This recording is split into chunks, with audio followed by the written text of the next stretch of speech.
Welcome back to our channel, and for those of you who are new, welcome. I'm Ajalon, and I'm Siobhan.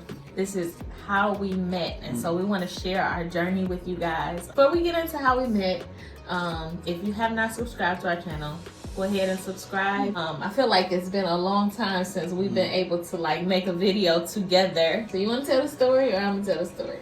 Well, we have two different perspectives. Because I feel like we have two different versions of the story. I was 20 years old. My church told me that I could go to college if I go to this program. Don't go there. That's what we did. It was a program for people who did not actually put forth effort into getting into college. I thought I was going to go into the military, and I didn't put forth much effort into that either.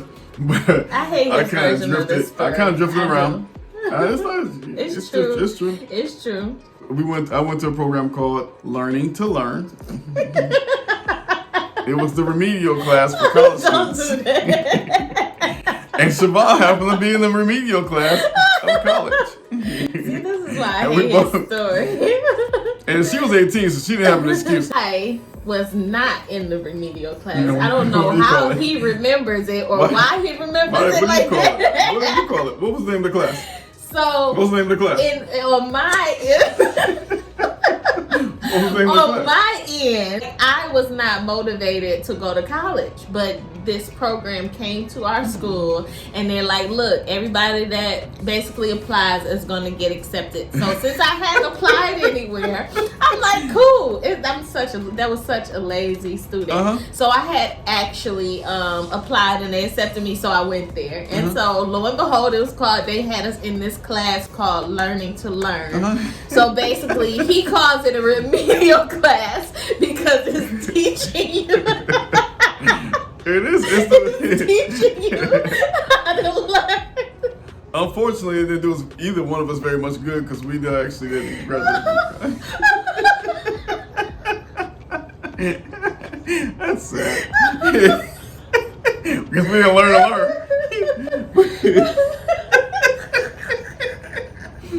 That's sad. Don't do that.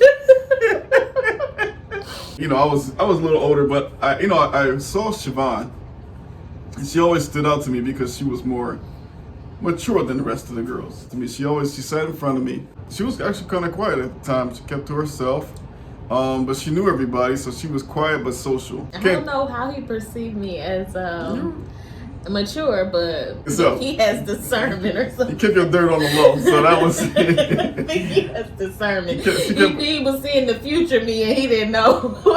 She wasn't saved at the time, is what she's trying to say, but no.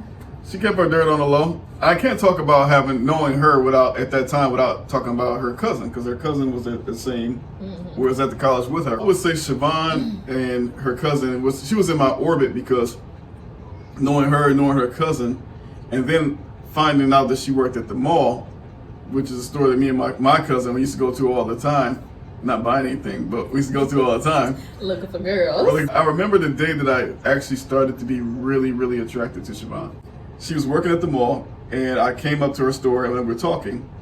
And she came out and she was complaining about the fact that the drawer was short and they were going to dock her pay and something. And she was just really upset about it. And I remember her looking me in my eyes, and I remember her looking me in my eyes, and her little green eyes were looking at my eyes, and neither one of us, neither one of us were actually thinking I don't think we were thinking about being attracted to each other, but just the connection was kind of, for me, was like there. It's like, oh, wow, she's kind of, I like her. From that point on, I really, really started getting serious about how attracted to Siobhan I was. I was not saved. I guess I was in a relationship at that time, so I really wasn't paying attention to. I got saved when I was almost 21. I had changed like everything in my life pretty much. I grew up in church, but I wasn't. How do I say that? So I grew up right. Okay. I wasn't living right. It's going around. A lot of people got that. This is true. No. So I grew up in church, but I wasn't in church like that at the time. Okay. I wasn't in church like that at the time, but what I was going to say is I wasn't even really trying to live right. But I knew whenever I come to the Lord, I was going to be serious about it. Like, I decided, like, I wanted to do things the right way. Like, I was used to, dating and just living and, all that stuff. But when I came to the Lord, I decided, like, okay, Lord, I want what you have for me. Like, I felt like everything in my life I had picked. Like, everything, like the relationship I was in, it wasn't a bad relationship or anything like that. I just felt like, well, if I can pick a decent relationship, then let me see who you have for me. And I wanted somebody who was serious about the Lord and, wanted salvation. I didn't want to force that on anybody, like, cause my boyfriend at the time, I didn't want to force any of that stuff. I just wanted what God wanted for me. And so I had broke off my relationship, just all that kind of stuff or whatever. And we were still cool and stuff, but I just decided I wanted to go a different route. I was saved since I was 17, and I was already living that life. And so that played a big part of it because one of my good friends from the church, she was really, really, really excited about her new best friend, Siobhan. And she described her to me to a T. It was cool because I didn't have any church friends. Like, I wasn't saved, so this was one of the new people that I had just met. So she was super excited about Siobhan and just decided to. She told me, I guess on a whim, she got this new best friend and she described her to me to a T. I'm like, hey, I know Siobhan. I know. And then my friend told me that she invited Siobhan to church, and I didn't make it to that service. That particular service. I was in this bad relationship, and I knew Siobhan was around, and I was attracted to Siobhan, but I was in a bad relationship that it was going up and down, and I didn't know what to do. So I asked myself, and I probably shouldn't have asked myself, but I asked myself, should I pursue Siobhan and leave this relationship alone, or should I work this thing out? And I made a bad choice and try to work it out. So obviously that didn't work out. When it was over, I decided I'd pick up and try to pursue Siobhan. So he tried to pursue me after his relationship, but at that time, I was actually in a relationship again.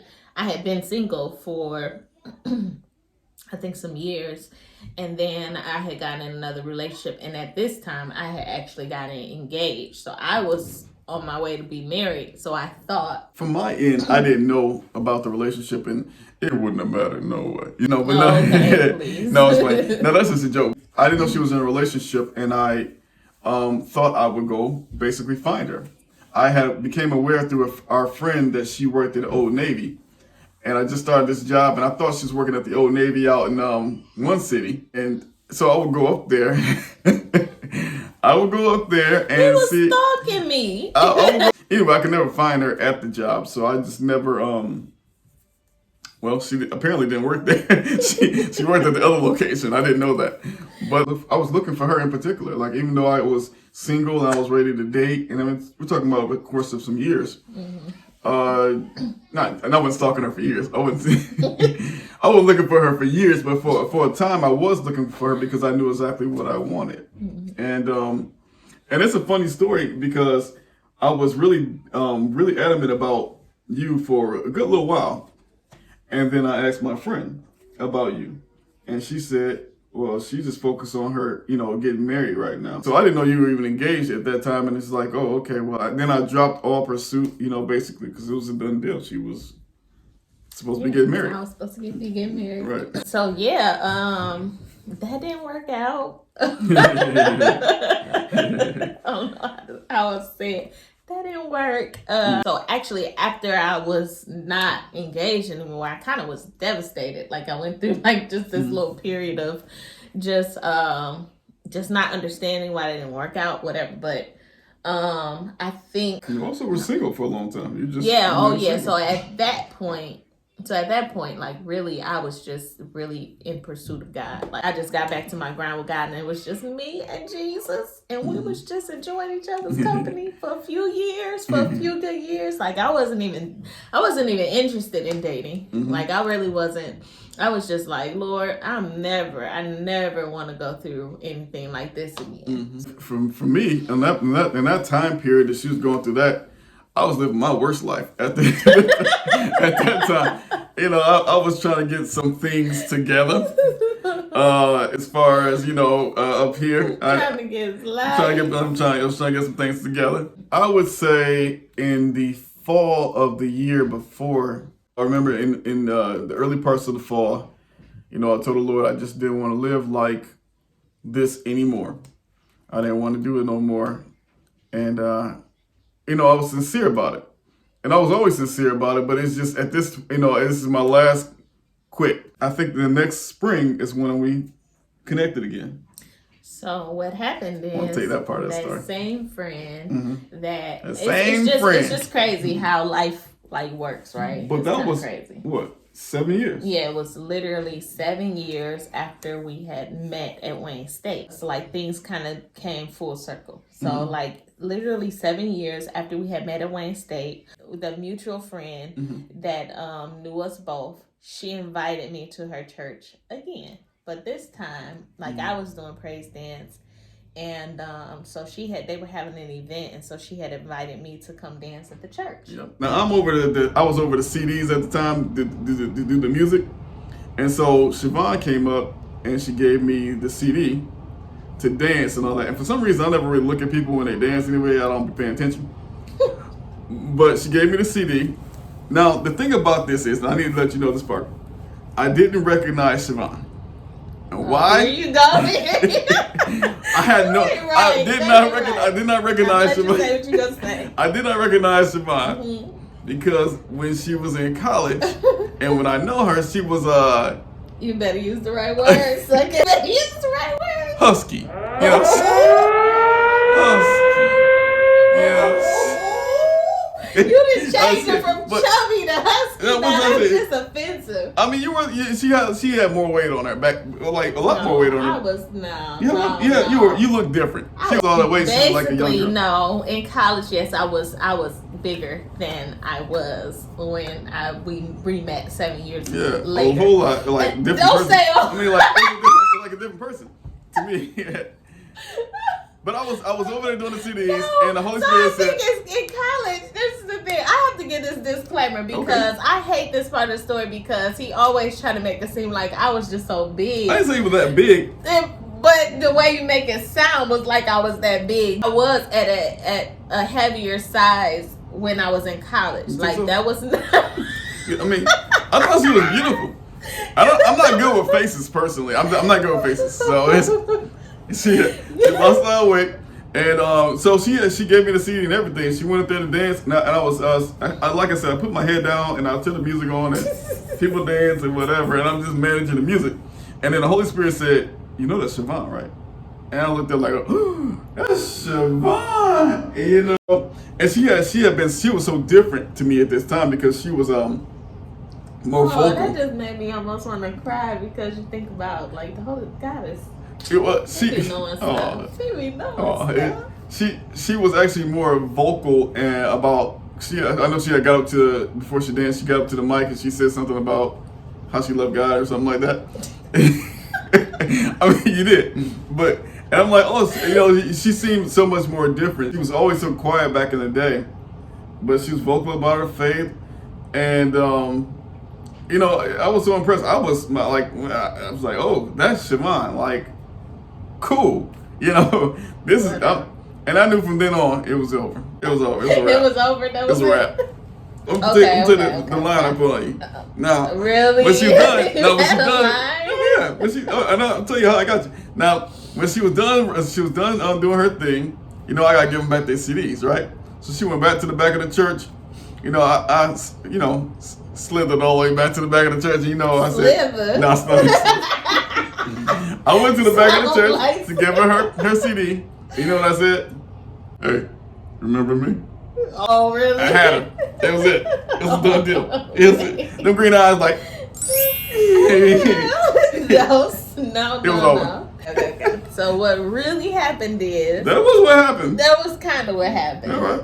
But he came back to give me my CD, and when he handed me my CD, he was like, "Isn't your name Siobhan?" And I was like, "Yeah." And he was looking at me in my eyes. No, I think you remember. Like, I was looking at you in your eyes. No, I thought he was really cute. I really did. I thought he was like really cute, and so I probably was looking at him in his eyes, and mind you, I didn't remember him right then. I didn't remember him at the time, but I didn't let him know. I'm like, hey. Well, so my mom and my sister was ready to go like shortly after that, so we left before service. We left before the service ended. But I was anticipating getting your number. He thought he was gonna wait. I wasn't gonna interrupt service to be trying to get my number, and he didn't get the opportunity to. So I was like Cinderella, and so we left, and I couldn't stop thinking about him, this little interaction or whatever. That's all I gotta say. No. Even if she don't know you, hey, you remember me? You're in there, But she knew me though. Go ahead. Okay. Anyway. I went home and I was like, okay, I'm gonna look him up on Facebook. And that was my plan. But literally as I was thinking that, I heard the Holy Spirit, like, it was like a little check in my spirit, like, no, a man that finds a wife. And so, at this time, like I said, I didn't want to keep going through cycles of, me. I hadn't been dating, so I'm just like, okay, cool. I'm back in my little shell, my little single shell. How are you gonna look me up on Facebook? You know my name. I don't know. I was gonna ask Melisha, I think. Oh, you didn't put the name out there.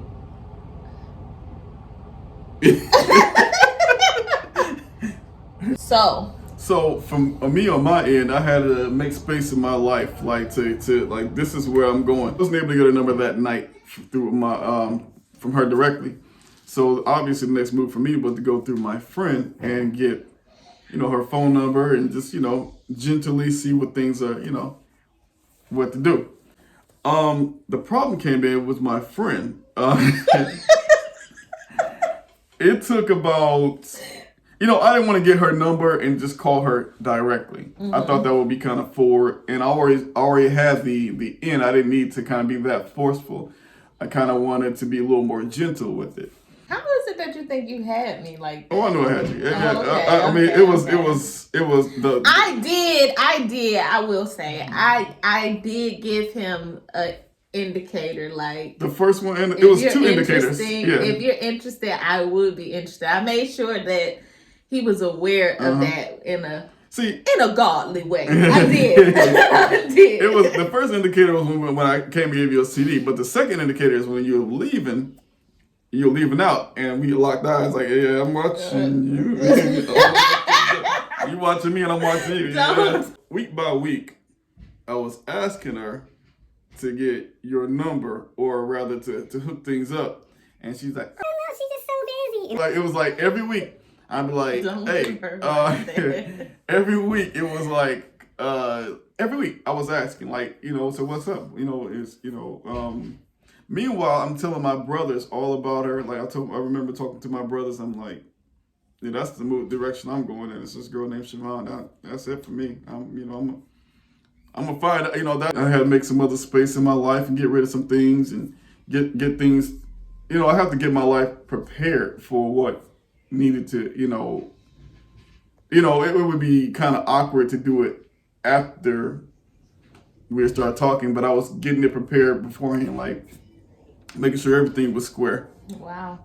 But I was really serious about her, and I knew that I was going to be able, for some reason, before we even really got into a chance to talk over the phone or even went on a date or anything, I just knew that was it for me. That was my way out. That was it. And meanwhile, I'm just in my little holy space, bro. Just me and Jesus every day. Just me and Jesus. She had called me, and when she called me, I just kind of already had this feeling what she was calling about. She's like, my brother wants to know if he can call you. And I'm like, okay. Like, I was reluctant in a way, but I was kind of like open in a way. And so I think he called me maybe like a couple days later. And we had a really, really good conversation. Like we just like, I feel like from the first day we started talking, we kind of carried on talking like every day. And then it came to a point where I think he wanted to see me. And I was kind of still like, I didn't know if I wanted to or not. And I was just like, I don't think I'm ready to see nobody. No, you text me. You text me that. Yeah. We were supposed to be hooking up. Everything was going great over the phone. Yeah. And, it was coming, of course, to the weekend. So I said, let's go out. Probably in my work truck at the time because my car wasn't working. But hey, I worked it out. And you hit me with this text, and it basically says, I'm not ready or something like that. I'm just not, whatever it was a straight breakup. Like, no, I don't think we want to go any further. And I wasn't sure if you were seeing somebody else or what the case was, but that fear. was, just straight fear. And, fear. Yep. He was kind of cool about it. I think I had actually talked to somebody about it, and they were like, you'll never heal from that place if you don't just step out there and just kind of at least see. Like, you have to at least put yourself out there and just, trust that God's not going to let, you, he's just not going to let you fail. Like, he's not going to let you fall. You got to, trust that. And so, like, that had actually helped me at that time, because otherwise I was just going to forever stay in my little box. A month later, and I was still pursuing you. When you text me, you told me that you couldn't, won't see me anymore. I put in there, well, how about can you still dance at the youth service that we had coming up? She was supposed to get back with me whether or not she would dance with my dance at the service. So I still had a little bit, like she still had to communicate with me later on down the line. And eventually, the next month when she did, I believe you reached out to me, or I reached out to you, one of the two, and asked you were you still going to dance, and you said, no, I won't be able to make it to the service. Oh, I think we talked on the phone at this time. Yeah. And I'm like, okay, well, cool, thanks for anyway. And I remember she didn't want to get off the phone.